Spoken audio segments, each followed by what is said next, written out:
네, 안녕하세요.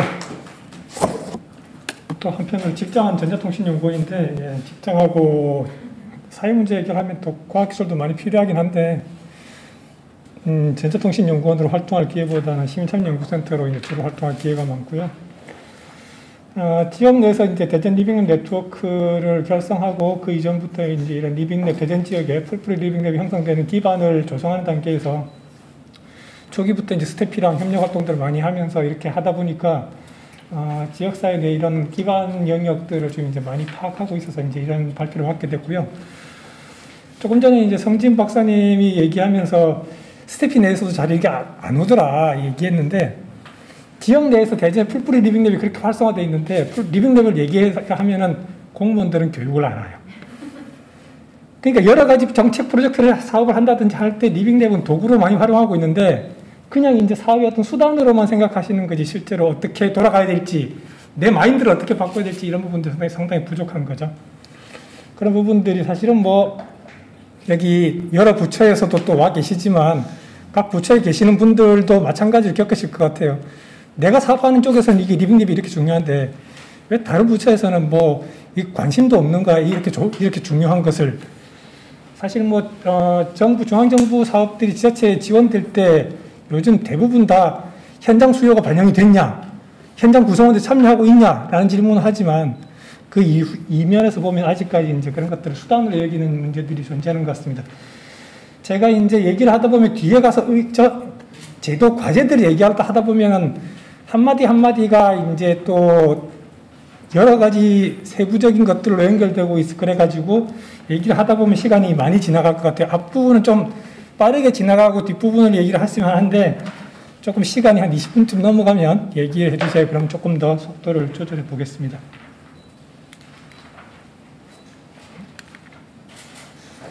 예, 우선 21세기 한국 사회 변화부터 좀 이제 간단하게 얘기를 할까 하는데요. 뭐 다 아시죠? 뭐 코로나 상황에서 다들 아시는데 여기 나와 있는 리스트 보시면 1900년대에 나와 있는 거랑 2000년대에 나와 있는 거랑 주기가 확 달라지죠. 물론 이제 우리가 최근의 사건들을 더 잘 기억하고 있기 때문에 이렇게 뭐 최근의 것들을 더 중요하게, 더 많게, 빈번하게 기억하고 있을지도 모르겠지만 2020년에 이때 나왔던 기사 자료에서 최근 상황 반영해 보니까 그 당시 2020년 3월 기준으로 21만이라고 코로나가 나왔는데 지금 1억 8,900만 명 정도 되고, 근데 여기서 보시면은 평균 치사율이 2.16%예요. 그죠? 이전에 비해서 상당히 낮은 편이라고 얘기할 수 있나요? 이게 코로나19가 사실 인류가 바이러스와 본격적인 전쟁을 할 수 있는 첫 번째 전쟁입니다. 병이 생겼는데 거기에 대응할 수 있는 기술과 치료 체제들을 제대로 갖추고 해왔던 이제 첫 번째 전쟁이라 가지고 그 결과로 2.16%가 나왔던 거지, 이전과 같이 보건 상태가 안 좋은, 그리고 위생과 건강관리, 의료 서비스들이 충분하지 않던 시스템에서는 바이러스에 대해서 직접적으로 대응할 수 있는 그런 체계들을 만들지 못하던 시스템에서는 훨씬 더 치사율이 높아질 수밖에 없었겠죠. 그리고 이제 21세기 들어와서 환경 관련된 이슈들도 이전과 많이 달라졌습니다. 기후변화, 그 다음에 호주 산불 같은 이런 상황들이 벌어지고, 요즘 뭐 캐나다에서도 날씨 기상이변 이런 것들 나오고 있고요. 플라스틱, 미세 플라스틱 문제, 미세먼지, 그 다음에 이제 악취, 이런 영역들까지 생활 속에서 발생되는 환경 문제들까지, 기존엔 대기오염, 환경, 뭐 큰 단위에서 얘기했는데 생활권의 어떤 환경 문제가 강조되는 이런 추세들, 그렇게 이제 사회 이슈들이 변화되고 있고요. 돌봄과 사회통합 영역에서도 커뮤니티 케어, 그 다음에 이제 이런 장애인 보행권이라든지 다문화, 이런 이제 기존과 21세기의 어떤 과제들은 그 이전에 이슈가 됐던 영역들하고 상당히 많이 달라지고 있죠. 노동 영역에서도 플랫폼 노동, 그 다음에 이제 이런 위험의 외주화, 그 다음에 정규직 전환, 이런 이슈들이 이제 문제로 부각이 되고 있고요. 한편으로 기술도 빠르게 변화해 왔죠. 그죠? 2007년에 아이폰이 나왔습니다. 지금 14년 이렇게 됐는데, 이 14년간의 변화가 과거에 몇십 년 이상의 큰 변화들을 만들어 왔죠. 그 사이에도 또 물론 많은 변화들이 있었습니다. 이렇게 이제 버락 오바마가 2013년에 3D 프린터 기술은 그 이전부터 있었지만 3D 프린터가 가져오는 사회에 대한 변화, 그것들을 얘기를 하고, 또 2016년에는 우리가 알파고 인공지능 기술들 이런 것들에서 또 전 세계가 충격을 받는 그런 사건들도 벌어졌었죠. 자, 이런 이제 이슈가 바뀌고 기술이 바뀌고 사회가 바뀌는 상황 속에서 리빙랩이 만든 변화들에 대해서 좀 얘기를 하겠습니다. 과학기술 영역에서도 아까 인사말에서도 이제 그런 말씀들을 해주셨지만 현장의 혁신으로 완성되는 연구개발 이게 이제 가능한 체제들이 되고 있는 거죠. 그리고 시민 사용자의 제안에 기반한 R&D 기획이 이루어지고 있습니다. 그래서 과학기술 영역에서도 연구개발 단계에서도 그때 과거에는 전문가들만의 영역이라고 생각했던 것들이 시민들과 함께하는 그런 과학기술로 바뀌어가고 있는 상황이고요. 그 다음에 시민민주주의에서도 큰 변화가 발생이 되고 있는데 과거에는 언론, 그 다음에 정치인들을 통해서 지역 이슈들이 부각이 되고 논의가 되어 왔다면 시민들이 스스로 이슈를 끄집어내고 그것들을 의제화해서 공론의 장에 올릴 수 있는 그런 체제들로 바뀌고 있죠. 그리고 그렇게 문제 제기된 것들을 시민들이 스스로 해결할 수 있는 그런 기반들이 만들어지고 있습니다. 그래서 이런 면에서 봤을 때 기존과는 다른 어떻게 보면 이렇게 이슈 발굴과 의제화는 자율과 자치의 시작 영역이고요. 문제 해결은 그걸로 끝나는 거죠. 그래서 이제 시작과 끝을 시민들이 스스로 할 수 있는 그런 토대가 이제 형성이 됐다는 거죠. 그래서 한편으로 보면은 유럽의 경우에는 시민 참여 민주주의를 통해서 이제 리빙랩의 기반이 형성됐다고 본다면 한국에서는 오히려 리빙랩을 통해서 시민 참여 민주주의가 새롭게 형성되고 확장되고 있다. 과거 이제 87년 뭐 민주항쟁, 그 다음에 촛불혁명에서도 완성되지 못했던 시민들이 스스로 해결할 수 있는 힘, 그런 것들을 이제 리빙랩이 만들어주면서 또 다른 어떤 민주주의 기반, 그걸 확장시킨 단계로 나아가고 있다고 저는 평가하고 있습니다. 리빙랩 모델 자체도 이제 다양한 여러 단계로 이제 변화해 왔는데 2013년, 2015년 처음에 시작할 때는 이제 어떤 개별 프로젝트 단위로 도전하고 확산되는 이런 프로젝트 체제였는데 그러다가 이제 여러 번 키워드로도 인사말이나 이제 발표에서도 키워드로 많이 나왔던 것처럼 지속 가능한 기반을 확보하기 위해서 플랫폼 체제로 이제 변화해 가고 있습니다. 성남 고령친화종합체험관, 뭐 성대골 이런 사례들도 있고 지역별로 지역 리빙랩 네트워크가 형성되는 것도 어떤 리빙랩을 지향하는 플랫폼을 지향하는 그런 변화로 얘기할 수 있겠죠. 그리고 이제 발표하면서 이제 다른 분들도 의제 속에서 여러 가지 이제 언급해 주셨는데 거버넌스란 말을 말씀해 주셨는데 이 플랫폼을 넘어서 이제는 문제 해결과 혁신의 거버넌스로 그것도 민간 주도의 거버넌스로 이렇게 변화해 가고 있는 상황에 있다. 이런 것들이 다양한 주체들이 수평적으로 참여하고 협력하는 리빙랩이기 때문에 실현 가능한 독특한 어떤 거버넌스죠. 다른 뭐 여러 가지 사업이나 협력 체계에서는 레이어들이 분명히 있습니다. 공급자와 이제 수요자 그런 거 그리고 이제 주도하는 그룹들이 있고 결정하는 그룹들 따로 있고 뭐 이런 식으로 이제 그것들이 각각의 영역에 따라서 참여 체계가 그런 것들이 정형화되어 있는데 리빙랩 안에서는 이제 원탁에 앉아서 모든 주체들이 서로 같이 함께 나눌 수 있는 우열이라든지 선후 관계 없이 나눌 수 있는 그런 체제들이 가능하게 된 거죠. 그래서 이제 기존의 지역사회 내에 다양한 어떤 주체들을 이렇게 정리해 봤는데요. 8개, 뭐 지자체, 공공기관, 말공동체, 시민사회, 사회적경제, 영리기업도 있고 연구기관, 대학교도 있고 그 사이에 협력 체계들이 이렇게 화살표로 이제 표시했는데요. 화살표는 저쪽에 보시면 이렇게 뭐 표시한 이런 색깔들의 대응이 됩니다. 이런 협력 체계를 이제 가져왔었는데 대체로 일방향적이거나 이제 쌍방향적인 경우가 드물죠. 이러다 보니까 이제 개별적 협력과 경쟁이 이루어지고 공동학습과 축적이 이루어지지 않는 문제, 그 다음에 경험과 역량과 성과가 형성되지 않고 발전되지 않는 문제, 이런 것들이 이제 지속적으로 발전해 왔던 거죠. 지난 6월 25일에 대전 리빙랩 네트워크가 이제 발족을 했는데요. 그때 이제 이렇게 8가지 영역, 그리고 조금 사회적 경제나 영리 기업에 가까운 쪽에 있는데 조금 특성이 다른 메이커 그룹까지 이제 포함해서 이렇게 각각을 이제 분류를 해보면 우리가 이제 4P 모델, 4P 모델로 얘기해왔던 사용자, 공공, 민간 영역, 그 다음에 전문 지원 조직들, 연구기관 영역, 이런 이제 특성들이 이제 다 포함해서 리빙 네트워크를 이제 구축을 했고, 73개 기관들이 이렇게 참여해서 공동으로 이제 발족을 했습니다. 이거는 전 세계 인터넷 연결망을 보여주는 그림인데요. 인터넷 연결망 어떤 한쪽 끝점에서 안 뜨네. 한쪽 끝점에서 다른 쪽 끝점으로 찾아가는 최적화된 어떤 연결 경로를 어떻게 찾을 수 있을까? 여기에 이제 자기 조직화 네트워크의 비밀이 숨어 있다고 저는 항상 강조하는데요. 이렇게 보시면 이제 모세혈관처럼 이렇게 뻗어나가는 연결망들이 있고 인근 영역의 정보를 파악하기 쉬운 구조들이 있습니다. 그리고 거기에 연결할 수 있는 그런 주체들 아니면은 허브라고 보통 얘기하죠. 그런 액터라고 얘기할까요? 그런 연결자들이 존재하고 그래서 이런 부분들이 이제 구현하는 체계로서 기존의 어떤 프로젝트 또는 이제 그런 플랫폼 그것들을 넘어서 좀 기관 차원의 공식적인 참여와 협력을 요청하면서 이런 어떤 대표성을 갖는 그러면서 확장성을 갖는 체계들을 이제 제안했고 대전에서 이제 그렇게 리빙 네트워크를 출범을 했었죠. 문제 해결 중심의 협력적 거버넌스를 지금 얘기하려고 하는데 이제 보면은 뭐 여러 가지 다양한 어떤 문제 해결의 툴들이 존재할 수 있습니다. 그런데 행정 영역, 기술 영역으로 한번 얘기를 해보죠. 이런 것들이 시민들한테 전달되는 과정에서 이렇게 다양한 요소들을 거쳐서 이제 전달이 될 수 있는 거죠. 그런데 이제 보면은 이런 다양한 요소들이 중앙정부 입장에서 보면은 각각의 영역들이 부처의 업무들이 영역이에요. 그런데 현장에 있는 시민들에게 봤을 때는 복지와 환경과 에너지가 그렇게 크게 다르지 않거든요. 같이 해결돼야 될 문제인데 그걸 각각의 문제를 해결해가지고는 전혀 해결이 안 되는 체계들이 존재해요. 그래서 시민들 입장에서 봤을 때는 이게 한 덩어리의 문제일 수도 있는 거고 그러다 보면 지자체가 오히려 중앙정부보다 지자체가 이 현장의 문제들은 더 잘 알고 있고 현장에서 직접적으로 활동할 수 있는 영역들이 더 큰 거죠. 그래서 현장은 오히려 더 중요한 현장은 지역이다.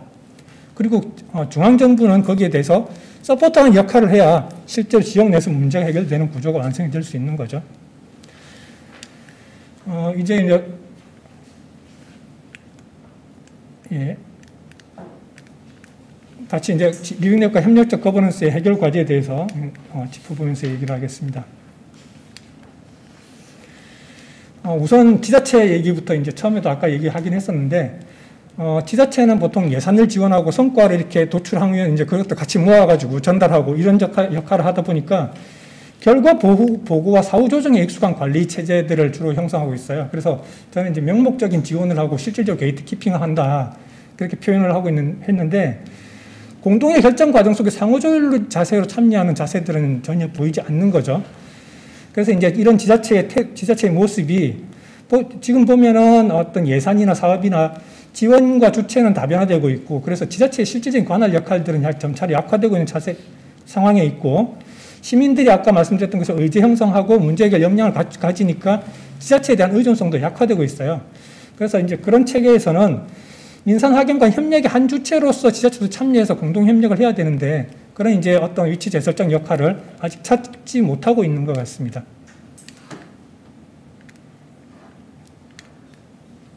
안 넘어갈까요? 다음 좀 넘겨주시겠어요? 안 넘어가네. 예, 지자체 내부적으로 볼 때도 이제 아까 그림을 보여드리면서 각각의 영역들이 연결되어 있다고 말씀드렸었는데, 시민의 문제 해결 역량 성장에도 불구하고 협력과 공동 성장이 아닌 지원과 성과 관리 입장에서 머물고 있고, 그 다음에 이 관료 조직의 이런 고약한 문제에 대한 효과적 대응이 부족한데, 이거는 무슨 얘기냐면, 이런 상황에서 관료 조직의 문제 해결 대응 역량, 그리고 통합적인 조정 지원 역량들의 강화가 필요합니다. 아까 이제 말씀드렸던 것처럼 행정 계위를 넘어서서 공동의 문제를 해결하기 위해서는 한편으로는 부처와 이제 산하 조직들 아니면 다른 공공기관들 이렇게 이제 협력할 필요도 있고, 지역 내 민간 기업들하고 협력하거나 이제 그렇게 할 수도 있고, 이제 근데 공공 영역에서 보면 공사라든지 뭐 다양한 기관들이 많이 있죠. 그런 기관들하고 협력하고 부서 간, 지자체 뭐 아니면은 기초지자체, 광역지자체 간의 협력, 이런 여러 가지 영역들의 이제 협력 체계가 아까 그런 문제들을 같이 해결하기 위해서는 필요한데, 오히려 이제 민간 주체들보다 더 이런 선들을 넘어서는 협력이 잘 안 되는 조직이 관과 관의 협력 체계인 것 같아요. 그래서 산학연 협력보다 이런 관의 협력 구조를 구축하는 것들이 더 중요한 문제로 부각이 되고 있고요. 지역의회도 이제 중요한 역할들이 있죠. 지자체장은 뭐 4년마다 한 번 바뀌면 전혀 다른 전혀 다른 정책을 들고 나올 수 있는데, 지방의회에서 어떤 협력 체계에 참여하게 된다면 그건 사실 조직 차원의 문제인 거죠. 뭐 여냐 야냐 그것이 문제가 아니고, 그래서 시민을 대리하는 기구로서 이런 책임성 있는 참여가 필요하고, 제도적인 지원, 민간주도 거버넌스가 실질적으로 돌아갈 수 있도록 사회정치적인 기반을 확보하고 거버넌스 체계를 제도화하는 이런 지원들을 지역의회에서도 관심을 갖고 참여하는 것이 필요하다고 봅니다.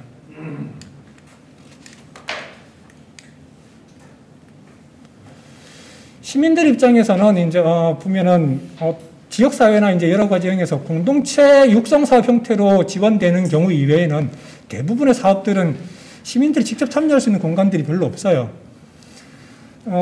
특히 뭐 이제 법인격이라든지 이런 것들이 있어야만 이제 인정을 하다 보니까 참여 공간을 인정받지 못하는데 사업 계약과 독립적 실행 예산 집행의 주체로서 인정이 되지 못하고 있고, 그래서 한편으로는 비법인 비영리 조직에 대해서도 참여를 허용하고 협약 주체를 인정하는 것이 필요하고, 그것이 안 된다고 하더라도 독자적인 활동 추진과 예산 집행의 주체로서 인정하고 자율적인 활동이 가능하도록 허용 범위를 확대하는 것들, 이런 어떤 제도적인 개선들이 필요하다고 봅니다. 하물며 이제 보면 예산을 쓸 때 식사비 지출하려고 할 때도 우리 담당자가 나가야 할 수 있어요. 이런 상황들이 벌어지고 있는 게 현실이에요. 민간 기업들 입장에서는 지금 이제 뭐 리빙랩 관련해서 퍼실리테이션이라든지 이런 협력 지원 역할들, 아니면 앱을 개발해서 한다든지 이런 조직들은 리빙랩 활동에 되게 깊숙이 참여하고 있어요. 그게 아니면은 무슨 시스템을 개발한다든지 했을 때 개발 용역, 실증 이런 영역에 하는 이제 업체들은 참여하는데, 민간 기업들 참여가 그렇게 다양하고 적극적이지 않습니다. 그런데 그렇게 참여한 기업들은 해보고 나서 아, 이게 이런 사업이었구나 하고 새로운 관점을 얻게 되는 그런 것들로 이어지는데요.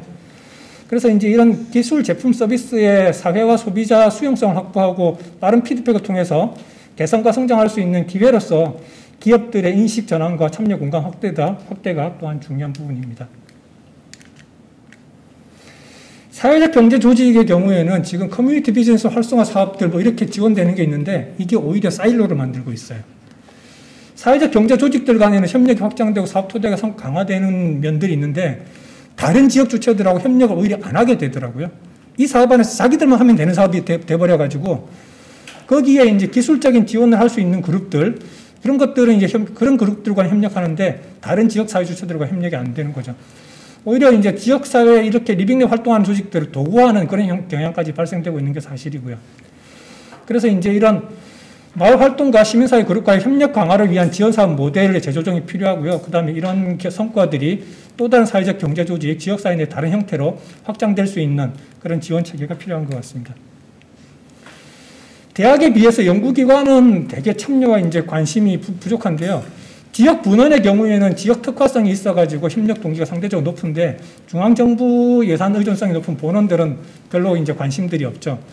그래서 사회문제 해결 R&D는 그게 R&D냐라는 인식도 많이 존재하는데, 뭐 이렇게 연구재단이나 이런 중간 지원 기관들 같은 경우도 사회적 가치에 대해서 되게 관심이 많은데, 연구기관들은 ESG 사회적 가치 이런 것들에 대해서 별로 관심을 두지 않고 있는 게 현실이에요. 그래서 저는 이제 그러면 연구기관들 참여할 수 있는 공간이 뭘까라고 봤을 때, 지속 가능한 발전, 17개 목표, 그것들을 실현하는 부분에서는 분명히 상당히 많은 어떤 기술 개발이 필요하고 협력 연계 활동들이 필요한데, 그 속에서 다주체 협력 기반의 중대형 R&D 기획을 충분히 만들고 출연진의 역할을 찾아 나갈 수 있다. 그렇게 제안하고 있고요. 그 다음에 이제 공역적인 문제 해결 기여와 지역 협력 활동에 대한 가치 인정과 성과 평가 기준 재조정, 그리고 밑에 뭐가 잘린 것 같습니다. 연구기관의 활동들을 이렇게 모델을 형성하고 그것들을 배포하고 그걸 지원할 수 있는 그런 활동들이 같이 보완되는 것이 필요하다고 봅니다. 그리고 지역 내에서 보면 퍼실리테이터 육성은 이제 다양하게 많이 이루어지고 있는데, 실제로 프로그램의 리빙랩 활동을 설계하고 관리할 수 있는 코디네이터 역량들은 되게 부족합니다. 그래서 이런 기본 교육, 현장 지원 활동 실습, 공동 멘토링 이런 것들로 구성된 프로그램 통해서 코디네이터 역량 육성과 확산이 필요하고요. 그다음에 아까 이제 뭐 한순 교수님도 말씀하셨지만은 리빙랩 협력 활동 거점 공간 이런 것들이 지역 사회와 같이 구축하는 것. 예를 들어 이를테면 소통 협력 공간, 사회적 기업 성장 지원센터, 뭐 마을 공동체 지원 시설이라든지 대학 내 공간 등 다양한 공간들을 활용할 수 있습니다. 그것도 통해서 협력 활동이 가능한 그런 공간들을 마련하고, 그 거점 공간을 중심으로 이제 마을, 지역들로 확산되는 그런 연계 체계를 구축하는 것이 필요하다고 봅니다. 리빙랩과 사회혁신 허브 플랫폼 측면에서 보면 이제 이거는 기존에 이제 각 지역에서 그 다음에 활동 목적 영역별로 개별 온라인 플랫폼들을 많이 구축하고 있어요. 그런데 다 적정한 규모 인원을 못 채우고 있어서 놀아요. 그리고 다양한 리빙랩 사업들이 이루어졌는데 그 리빙랩 사업에 대한 정보가 별로 없어요. 서로 공유된 정보가. 성지은 박사님 통해서 이렇게 물어보면 제일 많은 정보가 나오고, 그런데 각 연구기관이 드러내지 않은 정보는 알 수가 없는 거잖아요. 그런 것들을 왜 여전히 기존 R&D 사업하듯이 이렇게 하고 있을까? 그 정보들을 다 같은 공동의 플랫폼에 같이 올려놓고 정보를 주고받으면 저기서 이만큼 했네, 우리는 이만큼 이쪽을 시도해볼까? 그런 축적이 가능할 텐데 리빙랩에서조차 정보 공유와 축적이 안 되고 있다는 거죠. 그래서 이제 이런 리빙랩과 사용 문제 해결과 관련된 정보 성과를 공유하고 그다음에 협력을 지원할 수 있는 플랫폼 체계를 각자 만들지 말고 공동으로 한번 만들어서 지원하는 게 낫지 않냐. 그 안에서 이제 물론 이제 뭐 동아리를 만들든 뭐로 만들든 분과를 만들든 영역 지역별로 이렇게 뭐 영역별로 나눠줄 수는 있겠지만 다 개별적으로 이렇게 너무 많은 에너지를 투입할 필요는 없을 것 같다가 생각하고요. 지역사회에서 보면 다양한 중앙정부 지원 사업들이 있습니다. 여기 이렇게 많은 사업들이 존재하는데요. 이 사업들이 보면 다 각각의 사업들로 개별적으로 광역지자체 가면 하나씩 다 있어요. 그런데 이 조직들이 각자 뭘 하는지는 알겠는데 지역사회 내에서 어떻게 연계되는지는 안 보여요. 아까 이제 대학 내에서 여러 가지 센터가 있지만 그게 어떻게 연결되는지 그게 고민이라고 이제 말씀하셨던 거 똑같은 맥락이죠. 중앙정부의 예산 사업에 이제 지자체는 개별 사업 단위로 이렇게 특성화, 차별화, 특성화 해가지고 어쨌든 그 사업에 뽑혀야 되니까 남들하고 다른 면들을 보여서 이렇게 선정이 돼야 되는데 그러다 보니까 각자의 특성만 강조되지 전체 지역 차원의 어떤 비전이나 연계성은 없는 거죠. 그래서 이제 그런 다주체 역량들, 성과들을 연계할 수 있는 그런 총괄적 지역 혁신 전략을 마련하고 그 위에서 사실 이런 사업들을 우리가 원하는 전체 목적 중에서 이 파트는 여기서 해결하겠다, 이 파트는 여기서 해결하겠다. 그렇게 블럭을 만들어서 그것들을 수행하면서 전체를 통해서 지역 내에 그림을 맞춰가는 그런 어떤 지역 혁신 전략, 그게 이제 오히려 더 선행돼야 되는 시기에 왔다. 그렇게 말씀드리고요. 한편으로는 이제 리빙랩이라고 얘기하는 것들이 너무 과대대표되고 있는 상황으로 가고 있습니다. 이것도 리빙랩, 저것도 리빙랩인데 보면 저건 리빙랩인가? 뭐 이전부터 해왔다 그러는데 리빙랩 아닌 것 같은데 이제 이런 상황들이 벌어지는데 보면 이제 리빙랩에서 얘기하는 것들은 사용자 지향이라고 그러는 건 내가 사용자를 대상으로 생각해주면서 고려하면서 이제 하는 것들이 사용자 지향이고 리빙랩에서 얘기하는 건 사용자 중심의 측면인데 이걸 혼용해서 쓰고 있기도 하고요. 사용자만 참여하면 다 리빙랩이야. 이런 인식들도 되게 많아요. 그런데 이제 이게 보면 과도한 당사자성의 강조에 오류라고 얘기하는데 전문가라든지 다른 협력 주체들이 제공해 줄 수 있는 것도 하지 않고 우리들만의 것, 우리 그에 반영되지 않으면 리빙랩 아니야. 이런 관점들에 이제 오류들이 발생되기도 하는 거죠. 그리고 이제 리빙랩이라고 한다면, 실험실이라고 한다면, 그건 연구와 실험 도전이 이루어지는 공간이어야 되고, 그게 이제 지속 가능하고 누적적인 혁신의 지향이 필요한데, 아까 말씀 나왔던 것처럼 지속적인 과제 지원이 되냐, 그런 것들도 중요한 부분이긴 하지만, 일단 그 이전에 사업을 수행하는 주체들도 지속적으로 혁신하기 위한 지향을 가지고 있어야 이게 가능한 거죠. 그리고 그 속에서 이제 협력이 이루어져야 실제로 어떤 리빙랩의 가치가 이루어지는 4P 모델이라고 얘기했던 그 협력의 모델들이 이제 드러나는 것이고.